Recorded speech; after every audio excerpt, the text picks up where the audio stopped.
Bem-vindos à nossa análise. Olha, hoje a gente tem um caso que levanta umas questões bem sérias sobre segurança, direitos individuais, isso lá na Hungria. A fonte é um artigo do Daily News Hungary. É um caso bem particular, né? Muito. Imagina só, Orhan Demirci, um cidadão turco morando legalmente na Hungria há mais de 30 anos, casado com húngara, filha húngara, uma vida estabelecida. Desde 1990, né? Bastante tempo. Exato. Aí, em 2021, de repente, ele é expulso. A alegação oficial, risco à segurança nacional. O famoso risco à segurança nacional. Pois é. E o detalhe crucial que puxa a gente para essa história. As autoridades não disseram para ele qual era esse risco. Nenhuma explicação. Complicado. Nossa missão aqui é então tentar desvendar os detalhes desse caso, entender o processo que levou a essa expulsão e o que isso revela sobre como as coisas funcionam lá na Hungria em termos de imigração e segurança. Vamos mergulhar nisso. Vamos lá. Primeiro, a cronologia, que é super importante para entender. Ele chega em 1990, casa em 94, a filha nasce em 95. Uma vida construída normal. Totalmente integrado, pode-se dizer. Sim, aí em 2020 ele precisa renovar a residência. Uma mudança na lei, o cartão permanente dele ia expirar. Ele aplicou por uma autorização nacional, achando que ia ser tranquilo, né? Processo padrão. É o que se espera numa situação dessas. Mas não foi. Em setembro de 2020 veio a bomba. O Gabinete de Proteção da Constituição, que é tipo a agência de segurança interna deles, O Alkotman Vedarmi Rivatal? isso aí, soltou uma avaliação dizendo que a presença dele representava um risco à segurança nacional e uma ameaça direta à segurança pública e ainda determinaram uma proibição de reentrada por 5 anos. Nossa, que reviravolta. E direto assim? Direto. Ele recorreu, claro, para as autoridades de imigração, a Direção Nacional Geral de Polícia de Estrangeiros, mas negaram os recursos. Sem chance. Nenhuma. Em março de 2021, ele foi efetivamente expulso.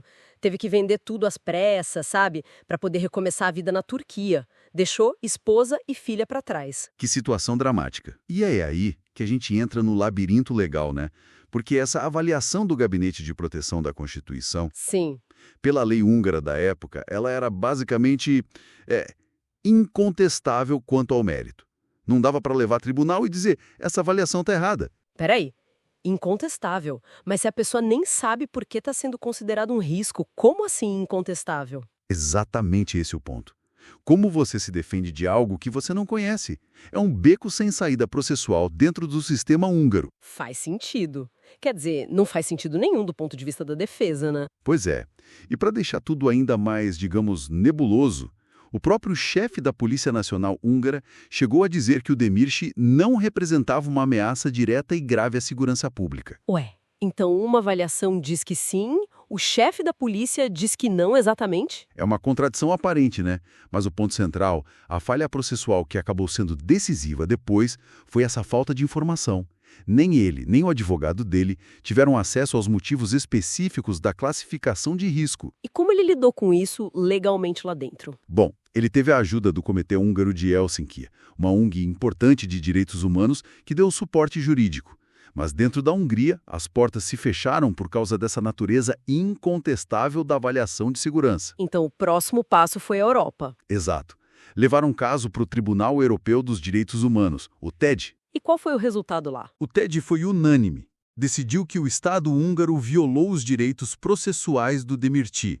O foco deles não foi dizer se a Hungria podia ou não podia expulsá-lo por segurança nacional em abstrato, Ah, entendi. mas sim em como fizeram isso.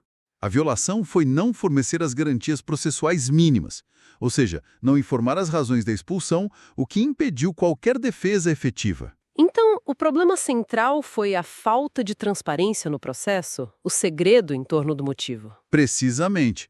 O TED reforçou um princípio básico.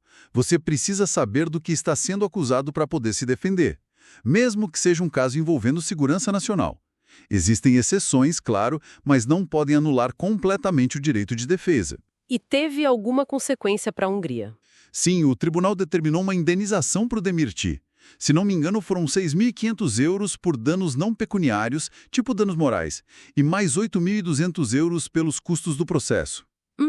E isso meio que valida o argumento do Comitê de Helsínquia, né? De que as regras húngaras não estavam alinhadas com a Convenção Europeia de Direitos Humanos, especificamente o artigo 1 do Protocolo número 7, que fala justamente dessas garantias processuais em caso de expulsão de estrangeiros.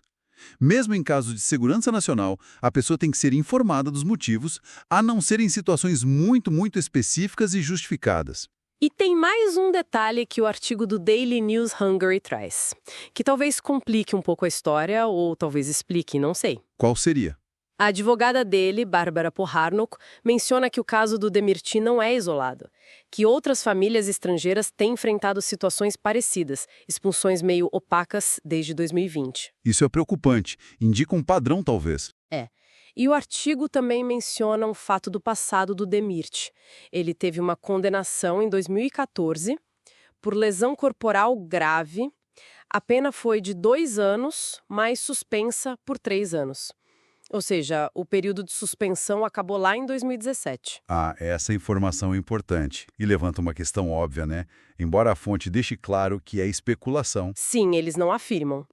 Será que essa condenação antiga, mesmo com a pena já cumprida e o período de suspensão terminado anos antes, foi a tal razão secreta para a avaliação de segurança nacional lá em 2020? É a pergunta que fica no ar, né? As autoridades nunca disseram foi por causa disso. Exato.